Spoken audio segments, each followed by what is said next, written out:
Hi అండి. నమస్తే. తెలుగు నవలా శ్రోతలకు లక్ష్మీ కథల ప్రపంచానికి స్వాగతం. అరికెపూడి కోడూరి కౌసల్యాదేవి గారు రచించిన తపోభూమి అనే నవలను వింటున్నాం కదండి. ఈరోజు ఈ వీడియోలో మనం పార్ట్ 3 వినేద్దామండి. తనకు భోజనం వడ్డించిన సుశీలమ్మని భర్త అరాగా అడిగాడు. వాళ్ళింట్లో జగన్నాథం గారింట్లో పెద్ద పిల్ల పెళ్ళి అన్నావు, నువ్వు మరి అటు వెళ్ళలేదేమిటి పనులకు? గతుక్కుమన్నది సుశీలమ్మ. వెళ్తాలేండి, కాస్త నీరసంగా ఉంటేను అంటూ నాంచేసింది వివరం చెప్పకుండా. దశరథ రామయ్య భోజనం ఆపి తలెత్తి చూశాడు. ఏమిటి, ఏమైంది సుశీల? నీకు చాకరీ ఎక్కువైపోయింది. అందరికీ చేసే నీకు చేసి పెట్టేవాళ్లే లేరు. మీరు మనసు పాడు చేసుకోకండి. పెద్ద నీరసం కాదనుకోండి, ఆ దైవం నన్నైనా తీసుకుపోవడం, నీకు ఈ చాకరీ అయినా తప్పేది. నా ఆయువు నీకు ఇచ్చి నేను విరగడ కావాలి. ఏం మాటలండి, మీరు లేనిది ఇక నేనెందుకు? ఎప్పుడూ అలా మాట్లాడొద్దు. ఒకరికొకరం ఉన్నామనే ఈ ధైర్యం ఎంత బలం. ఎందుకులే, గుడ్డి కన్ను మూసినా తెరిచినా ఒకటే. నీపై భారంగా తిండి దండగగా బ్రతుకుతున్నాను. అబ్బబ్బా, ఎందుకిలా మాట్లాడుతున్నారు ఈరోజు? ఏమీ లేదే సుసి, ఎండుటాకు పండిన కాయ ఎప్పుడైనా రాలిపోయేవే. బెంగదేనికి? ఎన్నాళ్ళు బ్రతుకుతానికా? ఎప్పుడూ నేనేమైనా బెంగపడకే. సుశీలమ్మ భయం భయంగా చూసింది భర్తను. ఎందుకండి ఇలా ఈటల్లాంటి మాటలు విసురుతున్నారు ఈరోజు? నేను జగన్నాథం ఇంటికి వెళ్ళలేదనేగా. వెళ్తాను, సరేనా? వేదాంతులా నవ్వాడు దశరథరామయ్య. కాదు కాదు, ఈరోజో రేపు మనం ఈ ఇల్లు ఖాళీ చేయాలేమోనని నాకు చాలా భయంగా ఉంది. జగన్నాథం పొమ్మని కబురెట్టాడు. కానీ ఎక్కడికి వెళ్దాం? ఇల్లు చూస్తారా? కాస్త నువ్వు పిల్లలు ఏదో ఒక చిన్న ఇల్లు. సుశీలమ్మ దుఃఖాన్ని నిగ్రహించుకోలేకపోయింది. మన కృష్ణ బంగారు తల్లి, మన మీదకే కష్టం రానివ్వదులేండి. తనే ఏదో చూసుకుంటుంది. నీకేం వెర్రా పిచ్చా? అది ఎన్నని చేస్తుంది? ఎలా చేయగలదో ఏమో. శకుంతలకు స్కూటర్ డబ్బులిచ్చి పంపింది. ఆఫీసులో అప్పు తీసుకుంది కాబోలు, కానీ ఇంటికి ఎలా చేస్తుంది? సరిగా ఈ సమయంలో జగన్నాథం తన గుమస్తాలిద్దరితో లోపలికి ప్రవేశించాడు. జగన్నాథాన్ని చూస్తూనే దశరథరామయ్య చేతిలో అన్నపు ముద్ద కింద పడిపోయింది. వణుకు దడా ప్రారంభమైంది. జగన్నాథం, నీకు దండం పెడతాను, నన్ను వీధిలోకి ఈడ్చుకురా, కన్నీటితో ప్రాధేయపూర్వకంగా అర్థించాడు. జగన్నాథం విషపు నవ్వు నవ్వి మౌనంగా చూడసాగాడు. ఆ మౌనంలోనే ఒక విధమైన ఎగతాళి దృగ్గోచరమైంది. జగన్నాథం, చచ్చి నీ కడుపున పుడతా, పరువు నడి వీధిలో పడేయకు. నాకెందుకా పాపం? ఆ ఘనకార్యం నీ చిన్న కూతురే చేసిందిలే. దశరథ రామయ్య వింటూనే ఉగ్రుడయ్యాడు. జగన్నాథం, జాగ్రత్త, నీకు ఆడపిల్లలున్నారు. నా బిడ్డపై లేనిపోని మాటలు వేయకు, అనుభవిస్తావు. అవునులే, ఆ మాత్రం నమ్మకం ఉండాలి ఎవరి పిల్లలపై వాళ్లకు. ఏమిటి, ఊరుకున్న కొద్దీ మితిమీరుతున్నావే? అప్పు అప్పులా తీరుస్తాం, బాకీ ఉన్నామని నోటికొచ్చినట్లు కూయకు, వెళ్ళు. ఎంత అమాయకత నటిస్తున్నావు? ఇదిగో రిజిస్టర్ ఆఫీస్ నుంచి ఇంటి రిజిస్ట్రేషన్ దస్తావేజులు తెచ్చాను. నీ ఇంటిని నీ పెళ్ళాం, నీ కొడుకు బహుమతిగా పొందారు నీ కూతురి స్నేహితుడి నుండి. చూసుకో, బాగా చూసుకో. ఏమిటి, ఏమిటిదంతా జగన్నాథం? జగన్నాథం కనుబొమ్మ విరుపులో ప్రపంచమందలి హేళన అంతా కురిసినట్లయింది. నీ కొడుక్కి కూడా తెలిసిన సంగతి నీకు తెలీదు? ఆ పిల్ల కాకిగాడు మొన్న నన్ను అడ్డమైన మాటలు నా వాళ్ళందరూ ఎదురుగానే అని వచ్చాడు. నేను అప్పులిచ్చి ఊళ్ళో అందరిళ్లలు దిగమింగుతానా? ఎవరు? నందుగాడన్నాడా? నేను బుద్ధి చెప్తాలే, ఏదో చిన్న కుర్రాడో. ఎవడైతే నాకెందుకు? నేను నా డబ్బు అప్పులు ఇస్తాను, ఆస్తులు వృద్ధి చేసుకుంటాను. మధ్య మీకేం? కూతురి చేత కులము మతము కాని వాడికి గాలం వేయించి బ్రతికే మీవి ఒక బ్రతుకులేనా? దశరథ రామయ్య పిచ్చి చూపులు చూడసాగాడు. ఇటు భార్య వైపు, అటు కక్షగా తిడుతున్న జగన్నాథం వైపు. నా తమ్ముడు కాస్త స్థిరం లేని వాడైతేనే, 40 ఏళ్లు పైబడితేనే, ఆస్తిపరుడు కదా, కృష్ణనిచ్చి పెళ్లి చేయమంటే వీల్లేదని ప్రగల్భాలు పలికావే. మరి ఆస్తి కోసమేగా ఇవాళ మతాంతరవరుడితో వేషాలు తిరుగుళ్ళు ప్రారంభించింది. వాడి అండ చూసుకునేగా ఇవాళ నువ్వు నన్ను నిరసిస్తున్నావు. నాకేం, ఎలాగో ఏడవండి. ఇక మీరెవరూ నా గడప తొక్కడానికి వీల్లేదు, ఏ కారణంగాను. చూస్తాను మీరెలా బ్రతుకుతారో ఇక్కడ. ఈ వీధిలో మన కులం వాళ్ళెవళ్ళు ఇక నీ గడప తొక్కరు, జాగ్రత్త. ఇంకా వెలివేయడం ఉంది, ఆచారాలు ఉన్నాయి. గిర్రున తిరిగి వెళ్ళిపోయాడు. ఇంట్లో అందరూ ఎక్కడికక్కడ నీరసంగా చతికిలబడ్డారు, ఒకరి ముఖం ఒకరు చూసుకోవడానికి కూడా భయంతో. కృష్ణ మెల్లమెల్లగా వెళ్ళి తండ్రి పాదాలు పట్టుకున్నది. తన్ని పారేస్తాడా? ఎడాపెడా వాయించుతాడా? నిష్ఠూరాలు దూషణలతో శపించుతాడా? అన్నిటికీ సిద్ధమే. తండ్రి వద్ద దోషిలా నిలబడింది కృష్ణ. నాన్న, మీకోసం, మీ సుఖం కోసం గాని నా స్వార్థం లేదు నాన్న. బెదురుగా చెప్పి బోరున విలిపించిన కృష్ణను ఆప్యాయంగా తలనిమిరాడు దశరథరామయ్య. ఎవరికి వారే ఆశ్చర్యపోతూ చూశారు. అటువంటి ప్రశాంతత ఇక ఇంట ఉండగలదని ఊహించనందుకు. కృష్ణ చుబుకం పట్టి పైకెత్తి ఆమె కనులలోకి చూస్తూ కన్నీరు మున్నీరుగా విలపించాడు. నా అసమర్థత తల్లి, ఇదంతా నా అసమర్థత. సుశీలమ్మ కూడా రోధించింది ఓ వంక భర్తను ఓదార్చుతూనే. ఆవేశాలు ఆక్రందనలు చల్లారిన తరువాత సుశీలమ్మ ఒక్కొక్క విషయమే భర్తకు నివేదించింది. కృష్ణ కూడా అక్కడే ఉన్నది. అంతా మౌనంగా ప్రశాంతంగా విన్న దశరథరామయ్య ఎటువంటి హావభావ ప్రదర్శన చేయలేదు. ఒక వంక కొంత బెంగ ఉన్నప్పటికీ ఇంత శాంతంగా దశరథరామయ్య ఇంటిని ఉంచడం తన అదృష్టమేననుకున్న సుశీలమ్మ ప్రశాంతంగా నిద్రపోయింది. చాలా కాలం తరువాత మనసును అశాంతి పూర్తిగా తగ్గకున్న అలజడి తగ్గినందుకు ఆమె ఊరట చెందింది. నందు కృష్ణలు తేలికగా ఊపిరి తీసుకుని ఒక విధమైన నిశ్చింతతో నిద్రపోయారు. మర్నాడు మామూలుగానే గడిచింది. అందరికీ ధైర్యం వచ్చింది. మన ఇంట్లో మనం అందరం ఒక్క మాట మీద ఉంటే చాలు. అన్నయ్యలకి ఇష్టమైతే వస్తారు, లేకుంటే లేదు. ఇటు వాళ్ల కుటుంబానికి పనికిరాని వాళ్లే అయ్యారు. నాన్నగారు, నువ్వు ఇక హాయిగా నిశ్చింతగా ఉండొచ్చమ్మా. మెల్లగా నాన్నగారు ఈ పరిస్థితికి అలవాటు పడతారనే ధైర్యం వచ్చినప్పుడు నెమ్మది మీద అన్నీ చెప్దాంలే అన్నది కృష్ణ పడుకునే ముందు తల్లితో. నిజమే కృష్ణ, ఆయన శాంతంగా వింటారని గాని, ఇంటిని మనల్ని ఇలా నిలవనిస్తారని గాని నేను అనుకోలేదు. నా గుండెల మీద ఉన్న కొండంత భారం తొలగిపోయింది ఇప్పుడు. ఈ కాకుల వంటి లోకుల లెక్క మనకేమిటి? ఆనందంగానే నిద్ర కొరిగారు. అన్నట్టు మీ నాన్నగారు భోజనం సరిగా చేయలేదనిపిస్తుంది కృష్ణ అన్నది సుశీలమ్మ మళ్ళీ లేచి కూర్చుంటూ. కృష్ణ ఆరిందాలా నవ్వింది చిన్నగా. ఆ మాటకొస్తే నందు మాత్రం తింటున్నాడా? వాడి ముఖాన పూర్వపు కళ ఉన్నదా? నువ్వు నేను తినగలుగుతున్నామా? ఒక కొత్త అడుగు వేయబోతున్నామమ్మా మనం. ఈ పాతదారిని వదిలి కొత్త ప్రపంచంలో ఎలా బ్రతుకుతామా అనే భయ సంకోచాలు మనలో ఉన్నాయి. అన్నీ తొలగిపోవడానికి కొన్ని రోజులు పడతాయంతే. మీ నాన్నగారు ఈరోజు సాయంత్రం భోజనం తర్వాత నడకకు వెళ్ళలేదే కృష్ణ?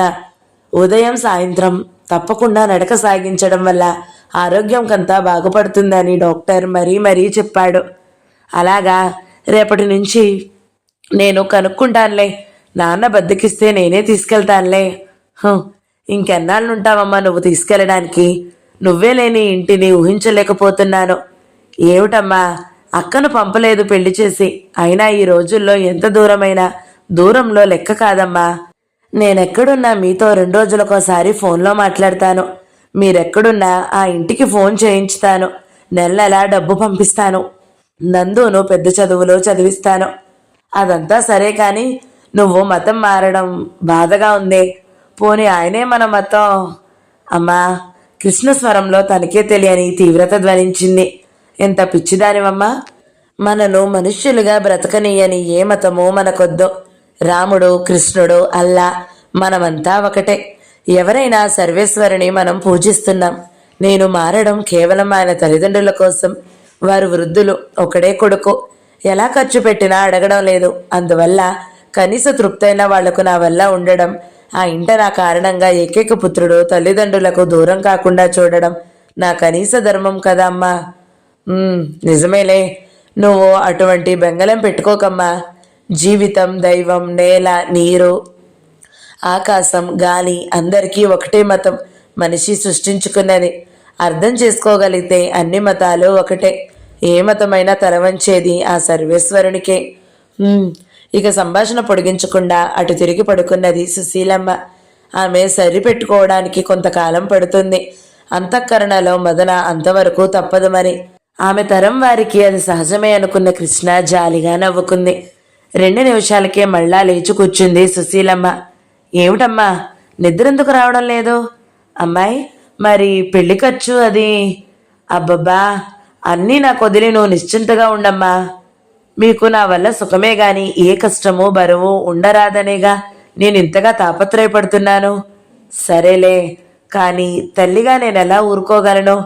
పెళ్ళి అంటే ఇష్టమైన కష్టమైన నలుగురు వస్తారు. మన పద్ధతి ప్రకారం భోజనాలు బట్టలు పెట్టుకోవడం.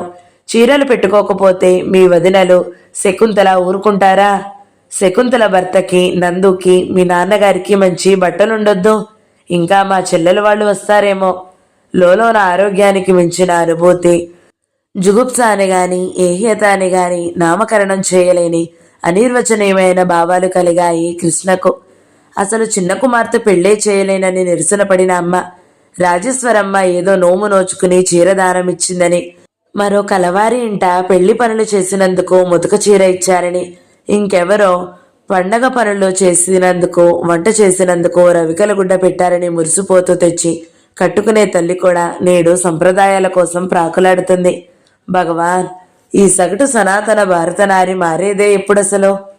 పైకి మాత్రం తన భావాన్ని ప్రదర్శించక ప్రశాంతంగా అన్నది. నీకు కొంత డబ్బు తెచ్చిస్తాలేమ్మా, నీ ఇష్ట ప్రకారం ఖర్చు పెట్టుకుందువు గాని. అంతలో సుశీలమ్మ సంతృప్తి చెంది పెళ్లి వేడుకలను ఊహించుకుంటూ నిద్రపోయింది. కృష్ణ ఊహల పల్లెకిలో చార్లెస్ వచ్చి నిలిచాడు. తీయని కలల నుండి నిద్రలేచిన కృష్ణకు ప్రపంచమంతా అందంగానే కనబడుతుంది. ఉదయం లేస్తూనే ఇంటి పని, డబ్బు సమస్యలు, ఆఫీస్కు పరిగెత్తడం, అసలు తన జీవితంలో కలలకు సుఖాలకు కూడా తావు ఏర్పడగలదని అనుకున్నదా? అంతా భగవత్ సంకల్పం. ఆ దైవానికి శతకోటి కృతజ్ఞతలు, అనంతకోటి నమస్కారాలు. నందు, పెందలాడే లేచేవాడివి, ఏమిటా బద్ధకం? లే, నాన్నగారిని కాస్త వాకింగ్కి తీసుకువెళ్ళు 4 వీధులు. అబ్బా, నాకు ఓపిక లేదు. మళ్ళీ ముసుగుదాన్ని పడుకున్నాడు నందు. అమ్మా, నందుకి ఓపిక లేనట్లుంది. నేను నాన్నగారు బయటికి వెళ్తున్నాం. ఓ విధంగా దశరథ రామయ్యను బలవంతంగానే బయలుదేరదీసింది కృష్ణ. బాగానే ఉందమ్మా, ఎందుకులే అంటూనే ఇక తప్పక బయలుదేరాడతను. దశరథ రామయ్య మౌనంగా ఇటూ చూడక ఏదో అపరాధం చేసిన వాడిలాగా నడుస్తున్నాడు. తల వాల్చుకుని ఏమీ మాట్లాడడం లేదు. గమనించిన కృష్ణ మెల్లగా మాటలు ప్రారంభించింది. నేను ఇక ఆఫీస్కి వెళ్ళడం మానేశానన్నా. కొంతకాలం ఢిల్లీలో ఉండాలి, ఫారిన్ వెళ్లే ముందు. అక్కడ ఆయనకేదో చిన్న ట్రైనింగ్ ఉందట. అందరం కలిసి వెళ్దాం నాన్న. ఆ ప్రదేశాలన్నీ మీరు చూసినట్లుంటుంది. మాట్లాడేవు నాన్నా? అబ్బే, ఎందుకమ్మా? అదేం మాట నాన్న, మీరు మాత్రం ఇంకెప్పుడు చూస్తారో? ఇంతకాలం మీకు మమ్మల్ని పెంచి పోషించడమే సరిపోయిందాయి. అందరూ అన్నీ చూడగలరా? ప్రాప్తిని బట్టి. పొడి పొడిగా మాట్లాడుతున్నాడు తండ్రి. మధ్య మధ్య బెరుకగా అటూ ఇటూ చూసి మళ్ళీ తలదించుకుంటున్నాడు. మీకు ఢిల్లీ కానీ మద్రాస్ కానీ ఎక్కడ నచ్చితే అక్కడ కొందాం నాన్న, ఇది అమ్మేసి. మనల్ని గౌరవించని వాళ్లల్లో మనం ఉండడం దేనికి? తన మాటలకి సమాధానం రాకపోగా ఏ క్రూర జంతువునో చూసినట్లుగా దూరానికి చూస్తూ బెదిరిపోతున్న తండ్రిని అయోమయంగా చూసి అతడి చూపులను అనుసరించి తాను అటు చూసింది. నడవమ్మ, వెనక్కి వెళ్ళిపోదాం, ఇక వద్దు. అప్పుడేనా? అంత ఆయాసంగా ఉన్నదా? ఇంకొంచెం సేపు నడుద్దాం నాన్న. లేనిదే. వద్దమ్మా, నడు. బలవంతంగా వెనుదిగాడు భయం భయంగా వెనక్కి తిరిగి చూస్తూ. ఆ వచ్చేవాళ్ళు సుబ్బారావు గారు, మోహన్ రావు గారు నాన్న. వాళ్ళని చూడలేదా? చూసి కూడా మాట్లాడలేదనుకుంటారు. బాధగా నిట్టూర్చాడు దశరథ రామయ్య. ఏదో చెప్పబోయి చెప్పలేనట్లుగా తలకొక్కున్నాడు. ఏమ్మా, నాన్నని మార్నింగ్ వాక్కు కాపలా ఉండి తీసుకొస్తున్నావా అంటూ వచ్చారు సుబ్బారావు, మోహన్ రావు. వాళ్ళు ఏమిటో హేళనగా నవ్వుతున్నట్లు అనిపించింది కృష్ణకు. బద్దకిస్తుంటే నేను వెంట వచ్చానండి అన్నది నమ్రతగానే. సుబ్బారావు దశరథ రామయ్య వయసువాడే కాని డబ్బు సంపాదన విషయంలో నిజాయితీ పాటించకుండా బ్రతికాడు. ఉద్యోగంలో రిటైర్ అయి హాయిగా తింటున్నాడు. పిల్లలకు తన గుణాలే నేర్పడం వల్ల దశరథ రామయ్యకున్నటువంటి సమస్యలు, మనస్తాపాలు లేక ఆరోగ్యంగా ఉన్నారు. భార్య పిల్లలను పల్లెటూళ్ళ మందువాలో గిళ్ళలు, పొలాలు, గొడ్డు గోదుకు అంకితం చేసి పట్నంలో పేకాటాలు, క్లబ్లో వెంట తిరుగుతాడు మోహన్ రావు. అటువంటి వాళ్ల ప్రావులోనే ఏ రోజుకు ఆ రోజు గడిచిపోతుంది సుబ్బారావుకు. అయితే ఆఫీస్కు వెళ్ళడం లేదా అమ్మా నువ్విక? తెల్లబోయి చూసింది కృష్ణ. ఆహా, మా తమ్ముడి కొడుకు కూడా మీ ఆఫీస్లోనే డ్రాఫ్ట్స్ మ్యాన్, జోగినాథం. చెప్పాడులే అంతా. ఏమైనా మీ నాన్నలా అమాయకురాలివి కాదు, తెలివైన పని చేస్తున్నావు అని సుబ్బారావు అంటే, అవును మరి, ముందు బ్రతుకు సోకులు ముఖ్యం గాని వెదవ కులం మతం ఎందుకులే, ఇది అధునాతన కాలం, మీరేమో చదువుకున్న దొరసానులు అని మోహన్ రావు వ్యంగ్యంగా నవ్వాడు. దశరథ రామయ్య పట్టరాని ఆవేశంతో అన్నాడు, అవునురా, నోటితో పలకరింపు నొసటితో వెక్కిరింపు చేయడం చేతకానివాడి కూతుర్రాది. అనండిరా అనండి, మీకు ఇలాంటి రోజు రావాలి, తెలియాలి. నిలువున దడదడలాడిపోతున్నాడతను. మాకెందుకొస్తుంది, మేమేమీ తెలుగు తక్కువ వారం కాము, కూతుళ్లకు కట్నాలిచ్చి దర్జాగా కాపురాలకు పంపగలిగిన సమర్థులం. ఆ రోజు శ్రీరంగ నీతులు వల్లించావు, మరి ఈనాడు ఎదురు ఓలి తీసుకునేంత అభిమానం లేనివాడు కాడు మా దశరథ రామయ్య అని మేము నిన్ను తక్కువగా మాట్లాడితే అందరికీ సర్ది చెప్పలేక చస్తున్నామనుకో. మనలో మనమాట. నిజం ఏమిటసలు? అల్లుడు ధనవంతుడు, క్రిస్టియన్ అన్నట్టు కదూ? అవునండి, ఘాటుగా అన్నది కృష్ణ. అయితే ఆ పెళ్లికి మిమ్మల్ని ఎవరినీ పిలిచి విందులెయ్యబోవడం లేదు. మీ కులము మతము భద్రంగా ఉంటాయి, వెళ్ళిరండి. దారిని పోయే రిక్షాను ఆపి తండ్రిని అందులో కూర్చోబెట్టింది. ఒకటే ఆయాసంతో రొప్పుతున్నాడు దశరథ రామయ్య. తిన్నగా డాక్టర్ వద్దకు తీసుకెళ్ళింది. దశరథ రామయ్య ఆయాసం తగ్గి నాడి హృదయ కంపన మామూలు స్థితికి రావడానికి 2 గంటల పైనే తీసుకున్నది. ఇవన్నీ తాత్కాలికంగా మేం చేస్తానమ్మా కృష్ణ. ఆయన అలా ఆవేశపడిపోకుండా ఉండే వాతావరణంలో పరిస్థితులలో ఆయనను ఉంచాలి. ఎవరూ ఆయనకు అయిష్టత కలిగించే పనులు చేయరాదు అన్నాడు డాక్టర్ తన కన్సల్టింగ్ రూమ్లో. డాక్టర్ గారు, నా తెలివి మేరకు నా శక్తి మేరకు నాన్నగారిని సుఖం గురించి ఆలోచించుకున్నాను అంటున్న కృష్ణ కంఠం వణికింది. నిజమేనమ్మా, ఏం చేస్తాం, మన వ్యవస్థ అలాగుంది. తన వారిని తనకు మేలు చేసేవారిని కూడా నిర్లక్ష్యం చేసి పద్ధతుల కోసం పడిచచ్చే సమాజం మనది. ఒకనాడు వచ్చే మార్పు కాదు ఇది. నన్నేం చేయమంటారు డాక్టర్? నువ్వొక్కతవు చేయగలిగినదంతా చేసావమ్మా. అయితే మానసికంగా మార్పు మీ నాన్నలోనే రావాలి. మానసికంగా అలజడి ఉందని ఏ పట్టణానికో నాన్నగారిని తీసుకువెళ్ళి స్థిరపరచాలని నా సంకల్పం కూడా డాక్టర్. అయితే ఇంకే అమ్మా, గుండె ఆపరేషన్ చేయించవచ్చు అక్కడ. ఖర్చుతో కూడుకున్నదనుకో. ఖర్చుకు పర్వాలేదండి, మీ సలహా ప్రకారం చేస్తాను. ప్రస్తుతం ఇంటికి తీసుకెళ్తే మీరు తరచూ వచ్చి చూస్తుంటారుగా. తప్పకుండా. 2-3 రోజులు ఏ అలజడి లేకుండా గడిచాయి. దశరథ రామయ్య మాటలు బాగా తగ్గించాడు. పోయావనుకున్న కన్నీళ్లు సుశీలమ్మను స్వాంతం చేసుకున్నాయి. నువ్వా ఏడుపు మానాలమ్మా. ఎంతని చెప్పను? నాన్నగారి దగ్గర కూర్చుని సరదాగా మాట్లాడడం నేర్చుకో. ఆయనకు హాయిగా ఉంటుంది. ఏం మాట్లాడనే, ఇక లోకులు ఇలా కాకుల్లా పొడుచుకు తింటారు కాబోలు. మళ్ళీ మొదటకొస్తున్నావు. ఈ కాకులు లేని మంచి నగరానికి మనం వెళ్లే ఏర్పాట్లు చేస్తున్నాను. నందు ఆ పనుల్లోనే పాపం ఎడతెరిపి లేకుండా తిరుగుతున్నాడు. అలా గంటకు అరగంటకు మందు ఇచ్చినట్లుగా చెప్పినదే చెప్పి నీవు అలసిపోయి హైరాణ పడుతున్నావు గాని నీ శ్రమను అమ్మ గుర్తించడం లేదు. మాటిమాటికి పసిపిల్లలా దిగజారిపోయి మాట్లాడుతుంది అని విసుగు కోపం మిళాయించి కసురుకున్నాడు నందు. అతడు ఏవేవో బ్యాంకు పనులు బజారు పనులు చేసి అలసి ఇంటికి వచ్చాడు. నందు, ఏమిటలా ఉన్నావు? అమ్మపై కసురుకోకురా, బాధపడుతుంది. అన్నం వడ్డించి హితబోధ చేసింది కృష్ణ. సహనం పోతుందక్క. వీళ్ళెంత చెప్పినా వినరు. అవతలి వెధవలు వాగుడో మానరు. మనం గట్టిగా ఉండాలని ఎన్నిసార్లు చెప్పాలి? బట్టల కొట్టులో షావుకారు కొడుకు పళ్ళికించబోయాడు. 4 తన్ని మరీ వచ్చాను. అవును, తండ్రి ఎవరో తెలియని తలకు మాసిన వెధవలు కూడా తగుదునమ్మా అని మాట్లాడడమే. అలా బుద్ధి చెప్పనిదే లాభం లేదు. లేదురా, ఏం గొడవలు సృష్టించకో. అతను అదును చూసుకుని కక్షలు సాధిస్తారు. మేం భయపడినంత అయ్యింది. బట్టల కొట్టు యజమాని ఇచ్చిన ఫిర్యాదు ప్రకారం నందును పోలీసులు ఇంటికి వచ్చి అరెస్టు చేయడంతో పరిస్థితిలో పరాకాష్ఠం నందుకుని పరిసరాలను అందరి దృష్టిని ఇటు కేంద్రీకరింపచేసుకున్నాయి. సుశీలమ్మ శోకాలు దశరథ రామయ్య గర్జనతో ఆగిపోయాయి. కడుపు చించుకుంటే కాళ్ల మీద పడుతుందే దౌర్భాగ్యరాల. ఇదంతా మనం ఏనాడో చేసిన పాపం అనుకుని నోరు మూసుకుని పడుండు. కృష్ణ త్వరగా ఎదురింటి ప్లీడర్ గారింటికి వెళ్లి సహాయం అడిగింది. అతడు తాను చాలా బిజీగా ఉన్నానని ఏమీ చేయలేనని అన్నాడు. పోనీ ఒకసారి మీ ఫోన్ వాడుకోవచ్చా అంకుల్? అలాగే వాడుకో, ముక్తసరిగా అయిష్టంగా అనుమతించాడు. కృష్ణ చార్లెస్కు ఫోన్ చేసింది. విషయం వింటూనే అతను ధైర్యం చెప్పాడు. చార్లెస్ అధికారం వల్ల సాయంకాలానికే నందు ఇంటికి వచ్చేశాడు. పోలీస్ కేసు లేకుండా చార్లెస్ జాగ్రత్తలు తీసుకున్నాడు. ఆ వీధి ఇంచుమించు అందరికీ నందు ఇంత త్వరగా 2 గంటల్లోపునే ఇంటికి తిరిగి రావడం అనేది అప్రియంగానో ఆశ్చర్యంగానో ఉన్నది. రకరకాల మాటలు విన్నారు నందు ఇంటికి నడిచి వస్తూ. ఏ షాప్లోనైనా ఏమైనా దొంగిలించావేమిటమ్మా వదిన, పోలీసులు పట్టుకెళ్లారు.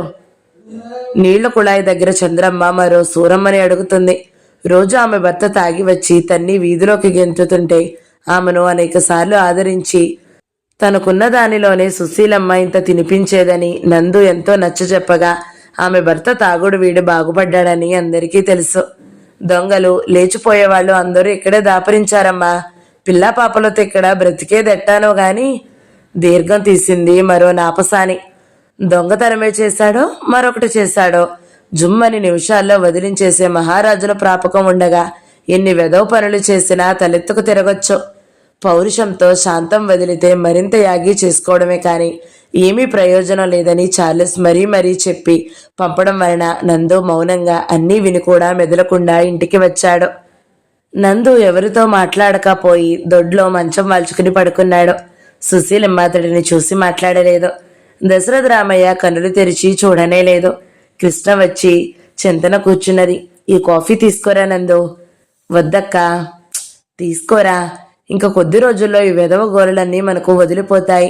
ఈలోగానే కాస్త ఓర్పు అవసరం. మార్పు రావాలి కావాలి అని గింజుకోవడమే కానీ తీరా ఎవరైనా మారడానికి ప్రయత్నిస్తే ఇంతగా పీక్కుతుంటారేం తెలుగు తక్కువ ప్రజలు. ఛీ, ఇందుకే మన వెధవ పద్ధతుల్లోనే ఈనాటికి శ్లేషంలో ఈగల్లాగా కొట్టుకుంటున్నారు.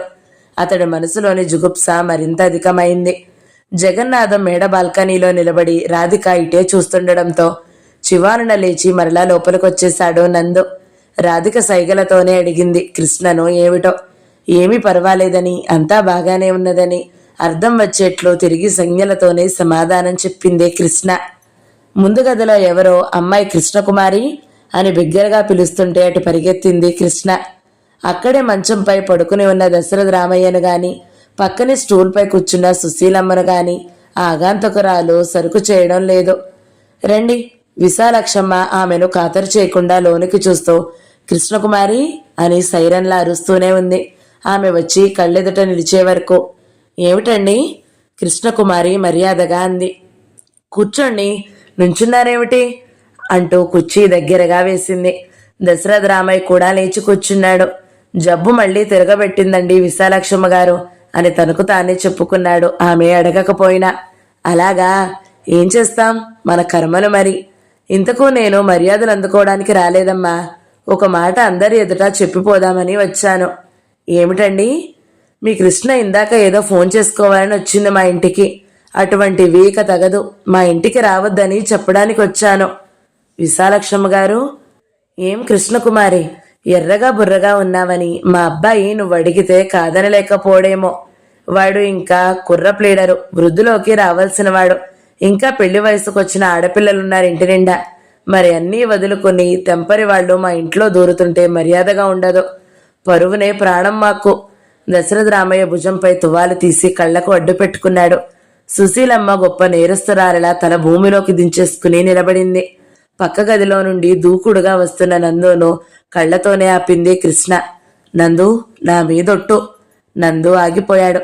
కృష్ణ విశాలక్షమ్మ గారి దశ తిరిగి అతి మర్యాద స్వరాన జవాబిచ్చింది 2 చేతులు జోడించుతో. క్షమించండి, ఇంకెప్పుడూ రాను. మేము బాగుండగా మా ఇంటికి నిత్యం వచ్చి పిల్లల చదువు కోసం, రోజు భుక్తి కోసం కూడా మమ్మల్ని దేవిరించిన వాళ్ళందరికీ అనాలోచితంగా మా అమ్మా నాన్న భిక్ష వేయకపోతే మేము ఈనాడు ఈ దశలో ఉండకపోదాం. వెళ్ళిరండి, హామీ ఇస్తున్నాను. ఇంకెప్పుడూ రాను. ఆ చొరక తనను ఉద్దేశించినదేనని గ్రహించిన విశాలాక్షి ఏమీ జవాబు దొరకక రొప్పుతూ రోజుతో వెళ్ళిపోయింది.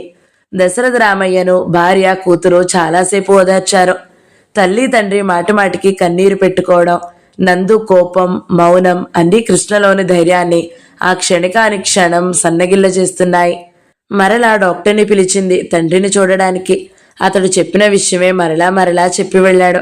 డాక్టర్ గారు ఇంత శ్రద్ధగా చూస్తున్నారేమిటి? ఆ మధ్య ప్రాణం మీదకొచ్చినా చూసేవారు కాదు, రాను పొమ్మన్నారు అన్నది సుశీలమ్మ ఆరాగా. అంతా డబ్బు మహత్యమే. కృష్ణ అన్ని హంగులు ఏర్పాటు చేస్తుంది మనకి. ఊరుకోండి నాన్న, ఇప్పుడు ఇలా ఉన్నాం గాని మా చిన్నప్పుడు మీరు మమ్మల్ని అన్ని హంగులతో పెంచలేదు. అవన్నీ అటుంచి మీరు మాటిమాటికి డీలా పడిపోకుండా ఉంటే మాకదే 10,000 నాన్న. ఇక మళ్ళీ మనకు మంచి రోజులు వస్తున్నాయి. కానీ ఆ రాత్రికి హఠాత్తుగా దశరథ రామయ్య కొడుకులిద్దరూ వచ్చారు కూడబలుక్కున్నట్లు. వాళ్ళని చూస్తూనే భార్యాభర్తలిద్దరూ హడిలిపోయారు. కృష్ణ మాత్రం ధైర్యంగా ఉన్నది. వాళ్ళు వస్తూనే ఇంటి విషయాలు, అప్పుల విషయాలు అధికారికంగా అడగసాగారు. కానీ తండ్రి ఆరోగ్య విషయం కానీ, తల్లి మంచి చెడ్డలు కానీ, చెల్లెలి వివాహం గురించి కానీ ఏమీ అస్సలు మాట్లాడుకోనే లేదు. ఇంతకు ఇప్పుడెందుకు వచ్చారా మీరు? ఆ విషునాగు జగన్నాథం రాశాడేమో అన్నాడు దశరథరామయ్య కోపంగా. అవును, ఏం రాయకూడదా? మాకు ఇల్లు వాకిలి లేకుండా చేస్తారా? కొడుకులు తాడెత్తున లేచారు.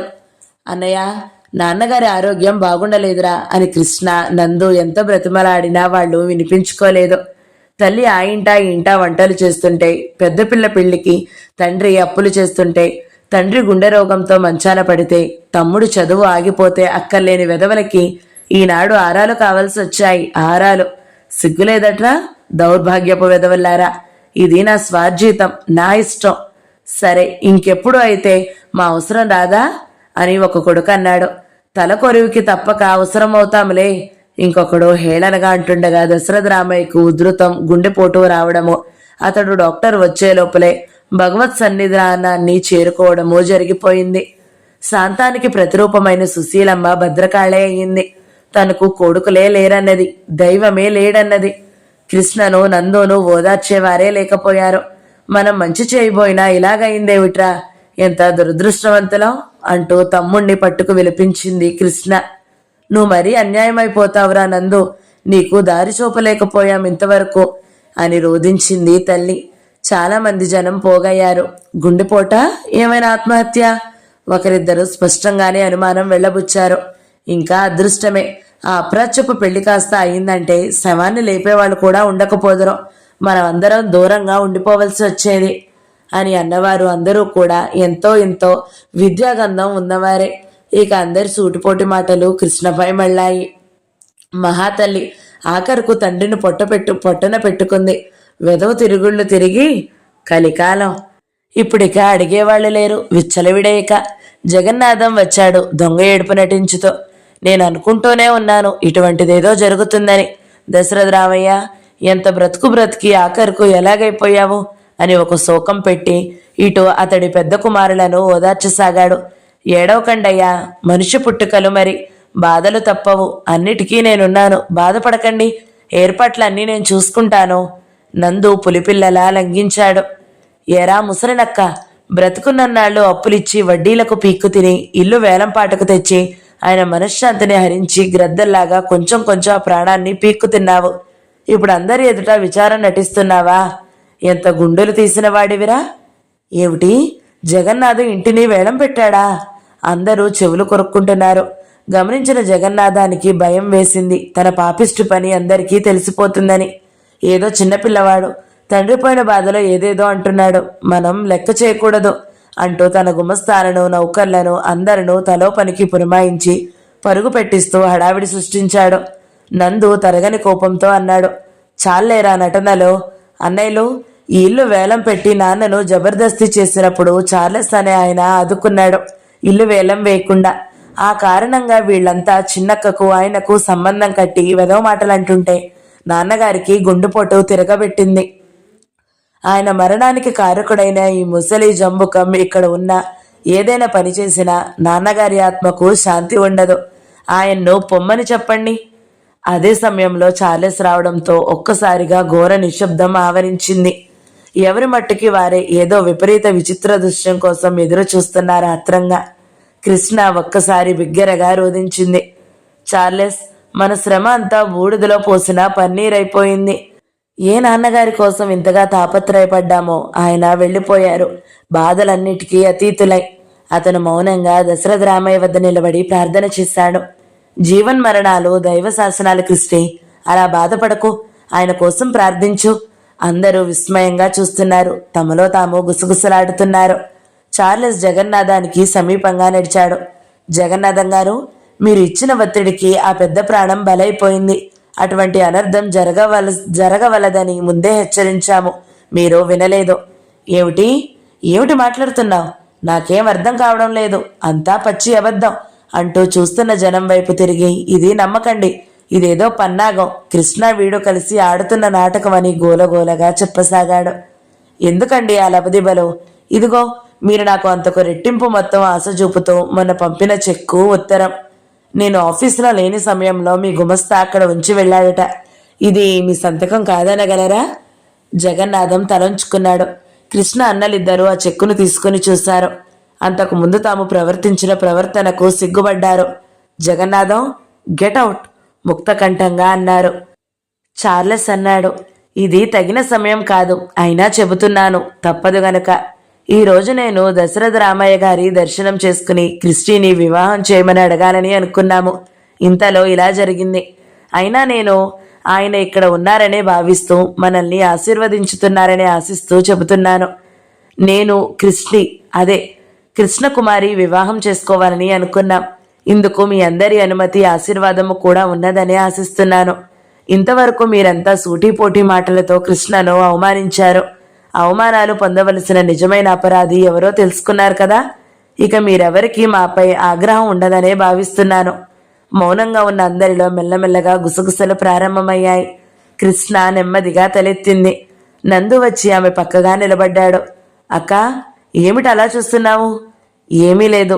ఎటూ నాన్నగారు ఈ సమాజం చిత్రహింసలకు గురి అయిపోయారు. ఆయన బ్రతికిన నాడు ఓ మెతుకు భోజనం పెట్టకపోయినా నేడు మట్టిలో కలపవలసి ఉన్న మన అన్నలు కూడా చెంతనే ఉన్నారు. ఇక నేను ఏమైనా ఎలా ఉన్నా పర్వాలేదు. ఎవరి అనుమతి, ఆశీర్వాదము, అభినందన అవసరం లేదు. అమ్మ అనుమతించింది, నాన్నగారు ఆశీర్వదించారు, నందు అభినందించాడు, చాలు. నన్ను అర్థం చేసుకున్న ముగ్గురు వారే. నేను ఏ నిర్ణయం తీసుకున్నా వారి కోసమే చేసుకున్నాను. ఇక ఆ శృంఖలాలు కూడా ఇప్పుడు లేవు. మనం ఇక భార్యాభర్తలం. చార్లెస్, మా నాన్నగారికి నమస్కరించు, అమ్మకు నమస్కరించు, చాలు. సుఖంగా ఉండండి బాబు. ఆయనకు చూసుకోగల అదృష్టం లేకపోయింది అని కన్నీటిని బలవంతంగా అరికడుతూ ఆశీర్వదించింది సుశీల. కృష్ణ అన్నలిద్దరూ క్రోధారుణ వదనాలతో ఎటూ మాట్లాడలేని సంకుచితమైన స్థితిలో తలలు వాల్చి నిలిచారు. నందు చార్లెస్కు దగ్గరగా వచ్చి కరచలనం చేశాడు. అతడి కన్నీరు తన 2 చేతులపై టపటపారాలింది. తపోభూమి పార్ట్ 3 సమాప్తం. ఈ వీడియో మీకు నచ్చినట్లయితే లైక్ చేయండి, షేర్ చేయండి, మంచి కమెంట్ పెట్టండి. ఎవరైనా మొదటిసారి మన ఛానల్ని చూస్తున్నట్లయితే సబ్స్క్రైబ్ చేసుకోండి. Thank you so much for watching. నమస్తే.